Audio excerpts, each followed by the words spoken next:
آپ دیکھیے لوگ علماء کے پاس نہیں جاتے، باباؤں کے پاس جاتے، تعویذ دھاگا، کالا جادو، نیلا جادو، جس نوجوان کا کام کرنے کو دل نہیں کرتا اسے جادو ہو جاتا ہے، اور پھر یہ کہ کالی بلی رستہ کاٹ گئی تھی، اور پھر یہ کہ میں باہر نکلنے لگا تو کسی نے آواز دے دی تھی۔ عجیب قسم کی اوہام پرستیوں کا لوگ شکار ہیں۔ نبی پاک صلی اللہ تعالی علیہ وسلم داعی اللہ ہے، سرکار نے لوگوں کے نظریات کو پختہ کیا۔ حضور علیہ السلام کے فیوزات روحانیہ سے لوگوں کے دل طاقتور ہوتے تھے، مضبوط فکریں، مضبوط عقیدے سرکار کے وسیلے سے مسلمانوں کو نصیب ہوئے۔ ہم جیسے جیسے دیکھیں نا، تصوف اور طریق میں آپ کو عرض کروں، صوفیہ کرام کا اصل موضوع عقیدہ توحید ہے، اصل موضوع ان کا ہے۔ یہ وہ لوگ ہیں جو لوگوں کو صحیح معنوں میں توکل کا، صبر کا، شکر کا، قناعت کا، رجوع اللہ کا سبق دیتے ہیں، اصل موضوع ان کا ہے۔ لیکن اب چونکہ صوفیہ کی جماعت میں وہ لوگ اللہ ماشاءاللہ خال خال رہ گئے، اور پھر یہ کہ بیٹھ گئے تعویذ دھاگے دینے والے، زاغوں کے تصرف میں، عقابوں کے نشے من، نتیجہ اس کا بڑا خطرناک برآمد ہوتا ہے۔ مضبوط فکریں، کبھی آپ اس روایت کو دیکھیں اور یاد کر لیں نا تو یہ بڑا نفع دیتی ہے۔ نبی کریم علیہ السلام نے حضرت عبداللہ ابن عباس رضی اللہ تعالیٰ عنہ سے فرمایا، عبداللہ، ساری دنیا مل کے تیرا بھلا کرنا چاہے کر نہیں سکتی جب تک رب نہ چاہے،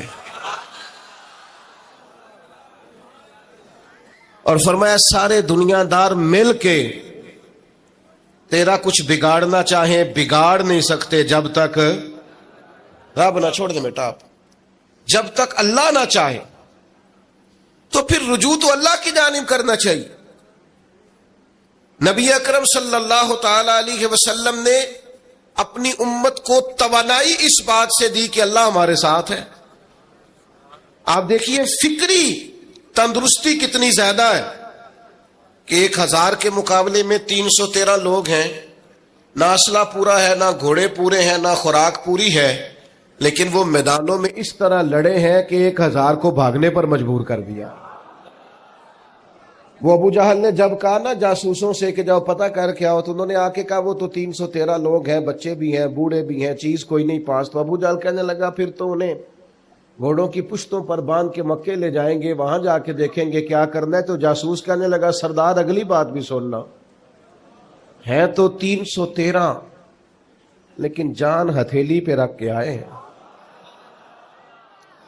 جس کے خیمے کے پاس سے گزرے ہیں شہادت کی دعا مانگتے دیکھا ہے، ان کی آنکھوں سے چمکتی ہوئی روشنی اور ان کے لفظوں سے پھوٹتا ہوا ولولہ اور ان کی آوازوں سے نکلتا ہوا دبدبا کسی جگہ بھی انہیں کمزور نہیں ہونے دیتا، ان کے اندر کہیں بھی کوئی کمزوری نہیں آنے دیتا۔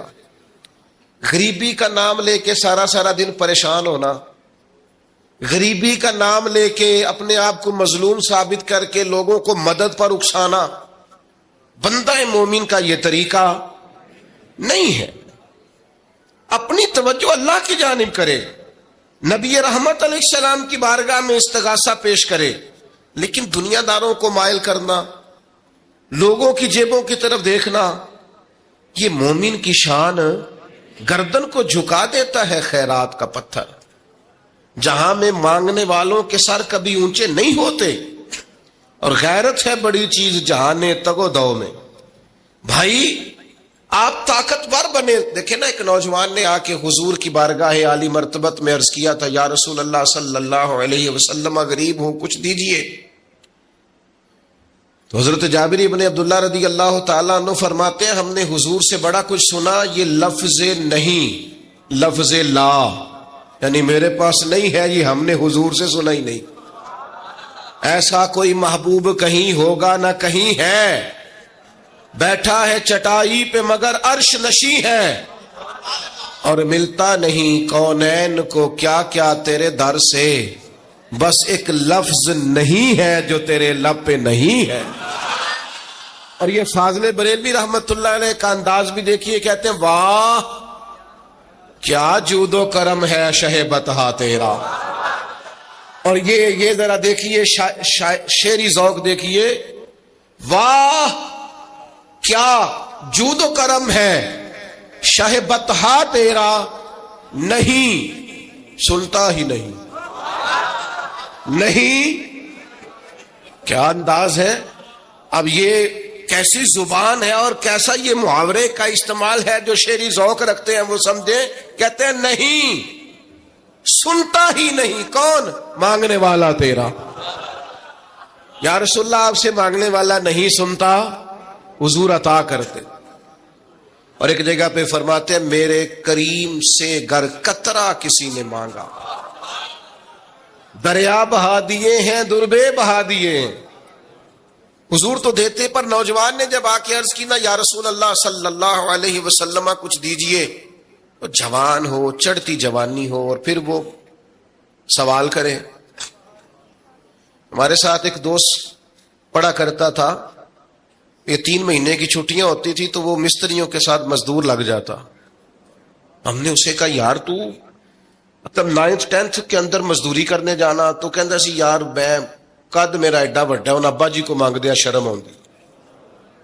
یہ سوچ نوجوانوں میں پیدا ہونی ضروری ہے. اب میں ابا جی سے مانگوں, مجھے تو دینا چاہیے. اس نے آ کے عرض کی یا رسول اللہ صلی اللہ علیہ وسلم کچھ دیجئے, تو حضور فرمانے لگے تیرے پاس کچھ بھی نہیں. اس نے کہا ایک پیالہ ہے میرے پاس گھر میں اور ایک کمبل ہے. اتنا غریب بندہ ہے کوئی محفل میں جس کے گھر میں ایک ہی پیالہ ہو, ایک ہی کمبل ہو؟ کوئی بھی نہیں اتنے بڑے مجمع میں. لیکن اگر کوئی ہماری غریبی کا رونا پوچھے تو میرا خیال ہے ہر تیسرا بندہ دوسرا بندہ غریب ہے, اور بڑا ہی غریب ہے. ایک پیالہ ایک کمبل, کریم نے فرمایا لے کے آؤ. وہ لائے تو محبوب فرمانے لگے کون خریدے گا؟ ایک نے کہا 1 دینار, ایک نے کہا 2 دینار. محبوب نے بولی لگوا دی, 2 دینار کا بیچ دیا. فرمایا جا 1 دینار کی روٹی لے جا. یہ نوجوانوں کو فکر دی کہ وہ انویسٹمنٹ میں تم نے ذات سے اپنے گھر سے لینی ہے. وہ 10-15 ہزار کا ٹھیلا بھی کسی سے نہیں کہنا تو لگا کے دے.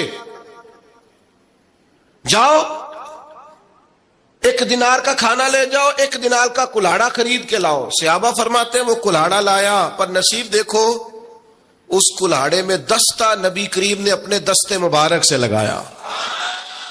فرمایا جا جنگل میں جا کے لکڑیاں کاٹ اور بیچ, کھا بھی اور کھلا بھی, پی بھی اور پلا بھی, 10 دن مجھے نظر نہ آنا. یارو یہ کیا بات ہوئی؟ مایوس رہنا, کمزور رہنا, فلانے نے میرے ساتھ تعاون نہیں کیا تو میں پیچھے رہ گیا, فلانے نے ہاتھ نہیں پکڑا. تو اپنی دنیا آپ پیدا کر, اگر زندوں میں خود جد و جہد کر, میدان میں اتر, ہمت کر.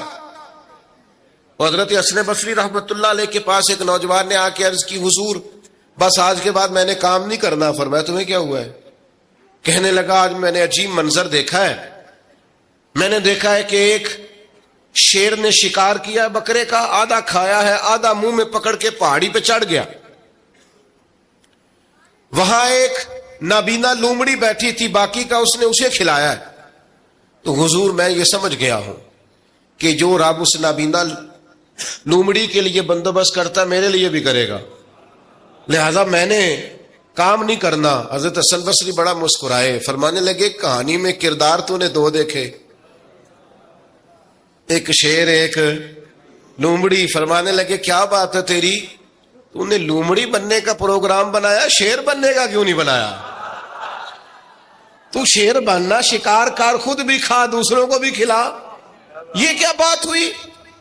امت کے جوان فائلیں لیے دفتروں کے چکر لگاتے اور اپنی بغل میں کاغذات لیے امبیسیوں کے پھیرے کاٹتے اور ایجنٹوں سے سوال کرتے کہ مجھے ملک سے باہر جانا ہے, کیا طریقہ ہے؟ یہاں رہ کے بھی محنت ہو سکتی ہے, اپنی مٹی پہ چلنے کا سلیقہ سیکھو. سنگ مرمر پہ چلو گے تو پھسل جاؤ گے. دوستو سنو, میرے کریم نے فرمایا جا لکڑیاں، ایک پیشہ برا ہے میرے بھائیوں، ایک پیشہ، وہ ہے کسی کے آگے ہاتھ پھیلانا. باقی دنیا میں کوئی پیشہ برا، جو ٹھیلا لگاتا ہے اور مالٹے بیچتا ہے اور سیب بیچتا ہے، بڑا عزت والا آدمی. یہ شارٹ کٹ چھوڑ دو، دوسروں پہ بھروسہ کرنا چھوڑ دو. وہ شاعر ایک بیٹھا تھا نا، شاعر مجھ سے ناراض نہ ہو جائیں، تو کئی دفعہ وہ شعر و شاعری میں بھی ان کی حالت بڑی خستہ ہو جاتی ہے. جن دنوں لوگ پتلے کپڑے پہنتے ہیں، بعض شاعروں نے ان دنوں میں بھی موٹی چادر لی ہوئی ہوتی ہے. تو ایک جگہ بیچارہ بیٹھا تھا کونے میں، اللہ ماشاءاللہ سب کی بات نہیں، تو حالت ایسی خستہ تھی. ایک بندہ 5 روپے پھینک گیا، تو تھا خوددار، بڑی تکلیف کو اٹھا اپنے پیسے. تو اس نے کہا آپ کی حالت بتا رہی ہے، آپ کو ضرورت ہے. اس نے کہا ضرورت پڑی تو اللہ رسول سے مانگوں گا، تیرے سے کیوں مانگوں گا. شعر بڑا قیمتی کہا. اس نے کہا یہ آرزوئے کرم اور میں آپ سے کروں، یہ آرزوئے کرم اور میں آپ سے کروں، یہ بھیک اس کو دیجئے جس کا خدا نہ ہو. میں تو وارث ہے میرے اللہ رسول، میں کو لاوارث ہوں کہ تیرے سے مانگتا پھروں.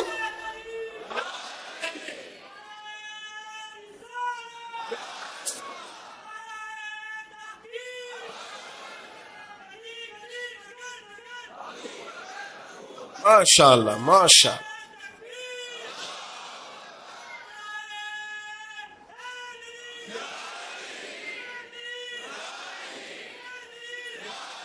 بس ہم سمجھے ہماری قیمت وصول ہو گئی. اگر خودداری پر نوجوان نعرے لگانے لگ گئے تو پھر تو بات بن گئی.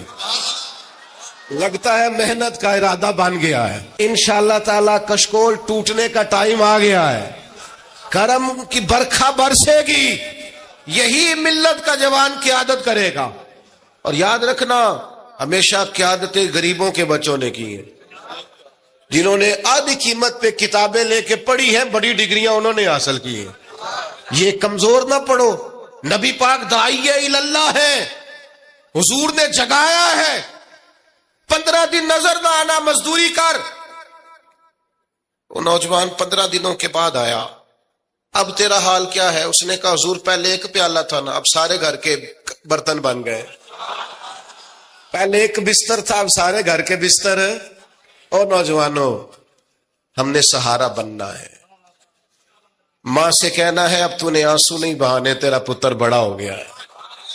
بہن سے کہنا ہے اب تو کبھی پریشان نہیں ہوگی، تیرا بھائی بڑا ہو گیا ہے. بوڑھے باپ کے پاس بیٹھ کے کہنا ابا جی بس اب آنسو پوچھ دو، آج کے بعد پریشان نہیں ہونا، پتر جوان ہے. اپنی بیوی سے، بچوں سے کہنا کہ کسی خواہشات پوری کرنے کے لیے تمہیں دیر تک انتظار نہیں کرنا پڑے گا، ہم میدان میں ہیں. بس اپنی مٹی پہ چلنے کا سلیقہ سیکھو. سنگ مرمر پہ چلو گے تو پھسل جاؤ گے. نبی پاک نے محنت کو سپورٹ کیا ہے، مشقت کو سپورٹ کیا. حضور علیہ السلام نے فرمایا سب سے بہترین کمائی وہ ہے جو تو اپنے 2 ہاتھوں سے محنت کر کے کھاتا ہے. فرمایا اللہ کے نبی حضرت داؤد علیہ السلام محنت کر کے کمایا کرتے. سنگیوں کام کرنا. اور دوسری بات، بھروسہ اللہ رسول پہ. بھروسہ، ادھر دیکھو میری طرف. دنیا داروں سے امیدیں لگا لیتے ہو بہت زیادہ، تو وہ دنیا دار بندے بیچارے کمزور ہوتے ہیں. جی یہ الیکشن کے دن تھے، گزشتہ سے پیوستہ الیکشن جو گزرا ہے، تو میرا ایک پیار والا دوست بھی ایک MNA کے امیدوار کا بڑا ووٹر سپورٹر تھا. یہاں اس نے اس کا بیج فوٹو والا لگایا ہوا تھا. میں رات کو دیر سے جلسے سے لوٹ رہا تھا تو وہ کھڑا تھا باہر، اور اندر امیدوار صاحب تقریر کر رہے تھے. میں نے کہا ادھر آ. وہ آ گیا. میں نے کہا تم بڑا ووٹر سپورٹر ہے، جا تقریر سن جا کے. تیرا لیڈر تقریر کر رہا ہے، تو باہر گھوم رہا ہے. کہندا ہے پیر صاحب جھوٹ پیا ماردا جے، سارے جھوٹ بول رہا ہے، کرنا کرانا کچھ نہیں. تو میں کہ یار جی ایڈے پکے ووٹر سپورٹر نو بھی پتا ہے کہ جھوٹ پیا ماردا ہے، تو ہم تو ویسے ہی سپورٹر نہیں ہیں. ہم نے تو کی محبت تو سیاست کا چلن چھوڑ دیا. ہم اگر عشق نہ کرتے تو حکومت کرتے. او بھائی، جب پکے ووٹر سپورٹروں کو امیدیں نہیں ہیں تو آپ کن سے امیدیں لگائے بیٹھے ہیں؟ آپ جدوجہد کریں، اور امیدیں اللہ رسول سے. نبی پاک علیہ السلام نے فرمایا جو رب پہ بھروسہ کرے گا اللہ کی رحمت اس کی کفایت کرے گی. وَإِن يَتَوَكَّلْ عَلَى اللَّهِ فَهُوَ حَسْبُهُ، وہ اللہ پہ بھروسہ کرے گا اللہ اس کے لیے کافی ہو جائے گا. ادھر دیکھو یار موبائلوں والے دوستو، بات سنو. گھبراہٹ نہیں، ٹینشن نہیں، انزائٹی نہیں، ڈپریشن نہیں. مومن اور ڈپریشن، مومن اور انزائٹی، مومن اور ٹینشن. وہ جی مجھے پتا نہیں مجھے کیا ہو رہا ہے، جی مجھے خوف آتا ہے. آپ کو خوف آتا ہے مومن ہو کے؟ آپ کو یہ کرونا کے دن تھے تو مجھے لے گئے ایک سرکاری ہاسپٹل میں، آپ کچھ یہاں بات کریں، لوگوں کو حوصلہ دیں. تو ایک ڈاکٹر صاحب مجھ سے کہنے لگے جی مجھے نہ تنگ جگہ بڑی گھٹن ہوتی ہے، تو موت سے بڑا ڈر آتا ہے، قبر تو بڑی تنگ ہوتی ہے. میں نے کہا ڈاکٹر صاحب کچھ بھی. کہنے لگے سانس ہی نہیں آتا، چاروں جانب سے بند ہے. تو میں نے کہا بچہ بھی تو ماں کے پیٹ میں سانس لیتا ہے نا. آپ نے تو سبحان اللہ کہا. وہ ڈاکٹر تھے، انہوں نے نہیں کہا. وہ کہنے لگی جو تے اماں لیندی صاحب. ہنستے نہیں جی، باتیں ہنسنے کو نہیں سنا رہا، میں فکری باتیں کر رہا ہوں. کہا وہ تو اماں آکسیجن لیتی ہے تو بچے کو جاتی ہے. تو میں نے کہا چلے ڈاکٹر صاحب وہ جو انڈے سے بچہ نکلتا ہے اس کے تو چاروں جانوں کوئی صورت نہیں ہوتی سانس کی. تو مجھے کہنے لگے آپ کہنا کیا چاہتے ہیں؟ میں نے کہا میں یہ کہنا چاہتا ہوں قبر کی دو حالتیں ہیں. قبر دوزخ کے گڑھوں میں سے گڑھا بھی ہے اور جنت کے باغوں میں سے باغ بھی ہے.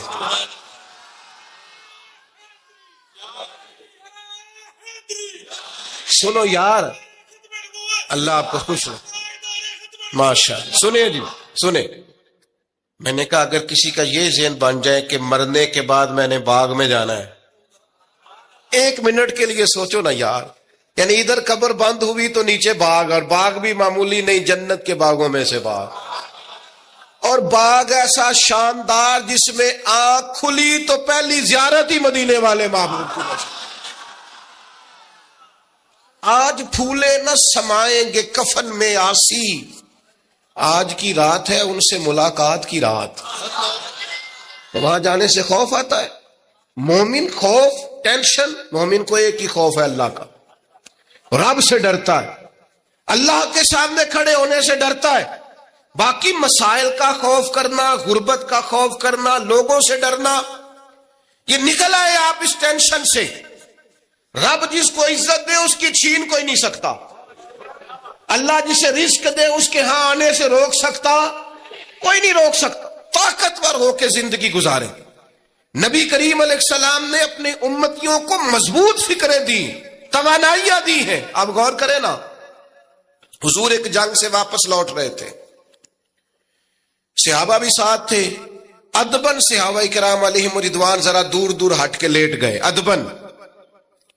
یہ بھی میرے دوست نے سیدنا صدیق اکبر کے نام کا نعرہ لگایا نا، دن بھی سیدنا صدیق اکبر کے. بس میں اس وقت عنوان ان کا نہیں ہے، اتنی بات کرتا ہوں کہ دنیا میں ایک فلسفہ بیان ہوتا ہے کہ جو زیادہ قریب رہتے ہیں وہ زیادہ ادب نہیں کرتے. اور یہ کوئی غلط بات نہیں، ایسا ہوتا ہے اکثر. جو زیادہ قریب ہوتے ہیں وہ زیادہ مؤدب. لیکن حضرت صدیق اکبر کا کمال یہ ہے انہوں نے دنیا کے سارے فلسفے ہی غلط کر دیے. قریب بھی سب سے زیادہ وہی تھے اور ادب والے بھی سب سے زیادہ وہی تھے. فلسفہ ہی غلط قرار دے دیا. لوگوں کو بتایا ہے کہ محبت رسول کی باری آئے تو فلسفے بدل جایا کرتے ہیں. قرب بھی سب سے زیادہ ہے اور ادب بھی سب سے زیادہ ہے. بس بیان ہو کس زبان سے مرتبہ صدیق اکبر کا کہ محبوب خدا محبوب ہے صدیق اکبر کا. اور لٹایا راہ حق میں گھر کئی بار اس محبت سے کہ لٹ لٹ کر حسن گھر بن گیا صدیق اکبر کا. لٹ لٹ کے حسن گھر بن گیا صدیق اکبر. تو صحابہ ادبن ذرا سرکار سے تھوڑا سا سائڈ پہ ہو کے لیٹ گئے. نبی کریم علیہ السلام نے اپنی تلوار درخت کی ٹہنی سے لٹکائی اور کریم بھی آرام فرما ہوئے. اچانک ایک کافر آیا، اس نے تلوار سرکار کی نکال لی. دیکھا حضور اکیلے اور پاس اسلحہ بھی نہیں ہے، تو حضور پر تلوار تان کے کہنے لگا اب آپ کو مجھ سے کون بچائے گا؟ نہیں، آپ زیادہ توجہ کریں بات پر. کون بچائے گا؟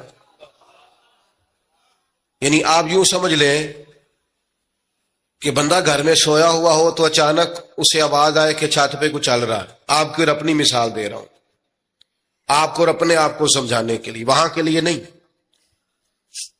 تو پتہ چلے نا چھت پہ کچھ چل رہا ہے تو بہت سارے لوگ ایسے ہوتے ہیں ان کے تکیے کے نیچے سے موبائل بھی نہیں نکلتا، اتنا ڈر جاتے ہیں، بالکل پریشر کے نیچے آ جاتے ہیں. یعنی ڈاکٹر نے کہہ دیا جی آپ کی رپورٹیں بتاتی ہیں کہ مشکل ہے آپ بچیں، تو کچھ تو ڈاکٹر کی بات سن کے فوت ہو جاتے ہیں، اور کچھ کہتے ہیں تیری رپورٹیں ٹھیک ہوں گی پر ہوگا وہ جو میرا رب چاہے گا. یہ طاقت سرکار نے دی ہے اپنے غلاموں کو. اس نے تلوار اٹھائی، کہنے لگا آپ کو کون بچائے گا؟ تو محبوب کے چہرے پہ اطمینان، اور وہ جو اللہ نے میرے محبوب علیہ السلام کو روب دیا ہے، محبوب اسی حالت میں زیر لب مسکرائے اور فرمایا مجھے کون بچائے گا؟ مجھے میرا اللہ بچائے گا. اس میں بڑی طاقت ہے، اس لفظ میں بڑی طاقت ہے. کو مشکل آئے تو تعلقات نہ لڑایا کرو، وہ فائلوں میں رکھے کارڈ نہ نکالا کرو کہ فلانے کو فون کرتا ہوں. کبھی بھی مشکل آئے تو سب سے پہلے مصلی بچھایا کرو، اللہ کے حضور حاضری دیا کرو، طاقتور ہو جاؤ. نبی کریم علیہ السلام نے فرمایا مجھے میرا اللہ بچائے گا. بس یہ لفظ کہے وہ کانپا، تلوار گری، کریم مسکرائے، تلوار اٹھائی، فرمایا لو بھی مجھے تو اللہ نے بچا لیا، تو بتا تجھے کون بچائے گا؟ تو وہ کہنے لگا میں نے سنا ہے آپ معاف کر دیا کرتے ہیں. تو فرمایا جا میں نے معاف کیا. دیر والی تو بات ہی کوئی نہیں. اللہ بچائے، کتنی بڑی بھی مشکل آ جائے، کچھ بھی ہو جائے، مجھے میرا اللہ بچائے گا. میرے عزیزوں طاقتور زندگی گزارنی ہے. میں نے زیادہ باتیں نہیں کرنی، تھوڑی تقریر کرنے والا آدمی ہوں، سمیٹنے کی طرف آ رہا ہوں. اپنی زندگی میں اپنے افکار و نظریات میں کبھی بھی کسی قسم کی بھی کمزوری پیدا نہ کریں. نبی اکرم صلی اللہ تعالی علیہ وسلم نے اپنے غلاموں کو تازہ دم رکھا ہے، ان کو فکری توانائیاں عطا کی ہیں. بس ہم نہ آہستہ آہستہ اتنے کمزور ہو گئے کہ ہم ضعف اعتقادی کی طرف چلے گئے. اس کی جو سب سے بڑی وجہ ہے وہ یہ ہے کہ سوچ بڑی محدود ہے. اپنے گھر تک، اپنے محلے تک، اپنے کمائی تک، اپنے مکان تک محدود ہو کے رہ گئے. اس محدود سوچ سے باہر آئے. نبی کریم علیہ السلام نے فرمایا میں خلق کا رسول بن کے آیا ہوں، مخلوق کا رسول ہوں میں. یعنی نبی اکرم علیہ الصلوۃ والسلام کی امت دعوت میں تو سارے انسان شامل ہے نا. محبوب نے کہا میں خلق کا رسول ہوں. جب بھی سرکار نے بات کی عالمی سطح کی بات کی. جب بھی یہ اسلام جو ہے یہ حدود و قیود میں بند نہیں. اقبال کہتے ہیں بازو تیرا توحید کی قوت سے قوی ہے. تو جناب ہمارے وطن کا نام کیا ہے؟ اسلام تیرا دیس ہے. اسلام تیرا، اقبال کہتے ہیں بازو تیرا توحید کی قوت سے قوی ہے، اسلام تیرا دیس ہے تو مصطفی ہے. اسلام تیرا دیس. آپ کی سوچ بڑی ہونی چاہیے، وسیع سوچ. آپ کو پتہ ہے تجارت کو سرکار نے پسند کیا. کیوں؟ تجارت سے زیادہ مواقع، جب آپ کارخانہ لگاتے ہیں نا تو بہت سارے لوگوں کا روزگار اس سے وابستہ ہوتا ہے، اس سے وسعت پیدا ہوتی ہے سوسائٹی میں، معاشرے میں. آپ مت سمجھیں میں تاجروں کی سپورٹ نہیں کرتا، لیکن میں آپ کو یہ بات تجربے کی روشنی میں اور اپنی سمجھ بوجھ کے مطابق عرض کر رہا ہوں کہ جب تاجر مارکیٹ کے اندر انڈسٹری لگاتا ہے تو وہ صرف تاجر کوئی نفع نہیں ہوتا، اس سے بہت سارے لوگ جڑتے ہیں اور بے روزگاری کا خاتمہ ہوتا ہے، اس کے نتائج قوم کے حق میں اچھے نکلتے. تو عالمی سوچ، قومی سوچ پیدا کرے، محدود سوچیں. وہ بڑا دیکھیں نا، یہ ایک حدیث میری طرف توجہ ہے آپ کی، یہ دیکھیں یہ ایک حدیث کتنا عالمی کرتی ہے بندے کو. نبی پاک علیہ الصلوۃ والسلام نے فرمایا مومن وہ ہے جو اپنے لیے پسند کرے وہی اپنے بھائی کے لیے بھی پسند کرے.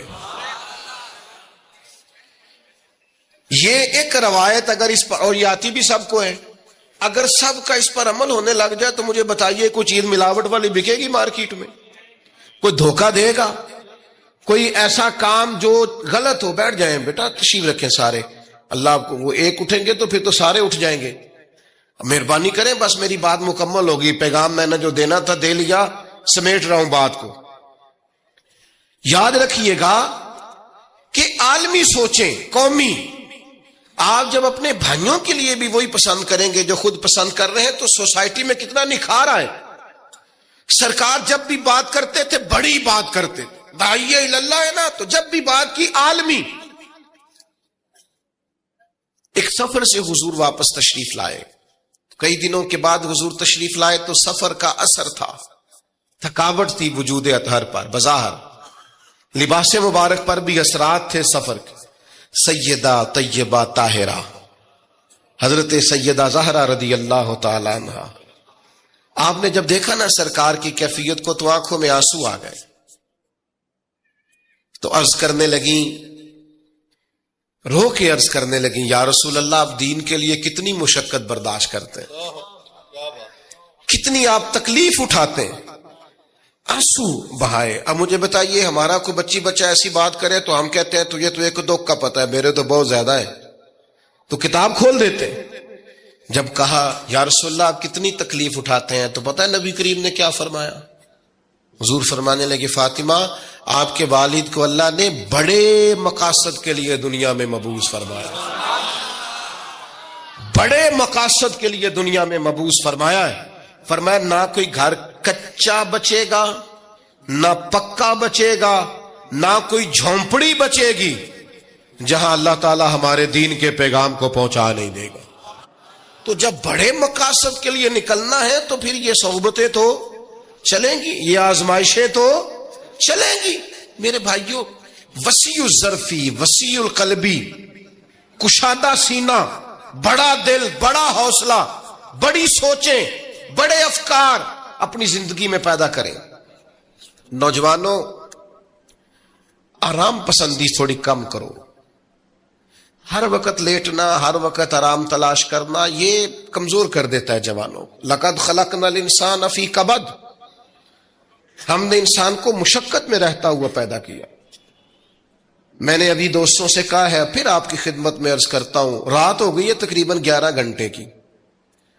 7 بجے عشاء ہوتی ہے اور 6 بجے کے بعد ہی عموماً سب جگہوں پہ فجر کی نماز ہوتی ہے، تو 11 گھنٹے کی رات بنتی.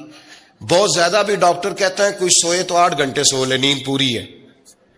اگر عشاء کے بعد موبائل کرو جلدی بند، تو ذرا سحری میں اٹھو، بندہ ہو جوان اور اٹھ کے پڑھے تہجد، تو مزہ نہیں آ جاتا. اور جو سحری کے وقت دعا کا مزہ ہے، جو دعا کی لذت ہے، نبی کریم علیہ السلام نے صبح صبح سیدہ پاک کو آواز دے کے کہا، یہ ہماری تعلیم کے لیے، فرمایا اٹھو، یہ رب کریم سے سوال کرنے کا وقت ہے. پچھلی رحمت، پچھلی راتی رحمت رب دی کرے بلند آوازہ، او بخشش منگن والے کارن کھلا جے دروازہ. لیکن ہمارا مسئلہ یہ ہے کہ جس ٹائم جاگنا ہے اس ٹائم سوتے ہیں، جس ٹائم سونا ہے اس ٹائم. ایک گزارش تو یہ ہے کہ کوشش کریں ان راتوں میں تو کم از کم تہجد پڑھی جائے، اور یہ کوشش کر کے دیکھیں مزہ آئے گا. اور پھر ادھر ادھر لوگوں کو دکھ بتانے کی بجائے نا، جب تہجد کی 2 رکعتیں پڑھ لے تو سارا اپنے رب کی بارگاہ میں عرض کر دے، بوجھ بھی ہلکا ہوگا دل کا، راز بھی رکھا جائے گا اور کرم بھی ہو جائے گا. اور دوسری گزارش یہ ہے کہ سرکار دو عالم علیہ السلام نے نوجوانوں سے کہا تھا، جوانوں یا نکاح کرو یا روزے رکھو. یہ بڑے آسان دن ہے روزے رکھنے کے لیے، کم از کم پیر کا تو ضرور رکھے نا. ٹھنڈا وقت ہے، کچھ نہ کچھ وقت یہ آپ کو جو عبادت ہے یہ مضبوط کرے گی، دنیا داروں سے بے نیاز کرے گی. سب سے طاقتور وہ مومن ہوتا ہے جسے رب کو منانا آتا ہے. دعا ہتھیار ہے مومن کا. مسلح کے ساتھ وابستگی پیدا کرے، یہ باقی سارے چکروں سے باہر آ جائیں. مجھے ایک نوجوان نے کہا کہ یہ لوگ مشہور کیسے ہوتے ہیں؟ میں نے کہا ایک تو شہرت وہ ہے جو لوگ کشید کرتے ہیں، یہ لیے پھرتے ہیں بیچارے. آج کل بہت سارے لوگ جیسے بھی مشہور ہونا پڑے ہونا ہی ہونا ہے، یہ خطرناک ہے. ایک شہرت وہ ہے جو خدا اپنے فضل سے دیتا ہے. اللہ اپنے کون سی سیجعل لہم الرحمن ودا، فرمایا جو ایمان لانے کے بعد اچھے عمل کرے گا رحمان لوگوں کے دلوں میں محبت پیدا فرما دے. یہ خدائی ہے، محبت خدائی. تو یہ کشید نہ کریں، اللہ جو عطا کرے اس پر توجہ کریں. ایک تو میں نے آپ کی خدمت میں یہ بات عرض کی ہے کہ ہم نے کوشش کرنی ہے محنت کرنے کی، کسی دنیا دار کے ہاتھوں کی طرف دیکھنا، محنت کریں گے انشاءاللہ، کوشش کریں گے. اور دوسرا بھروسہ کرنا ہے رب رسول پہ. اور تیسرا ذہن رکھنا ہے ذرا وسیع قسم کا، محدود سوچیں پیدا نہیں کرنی.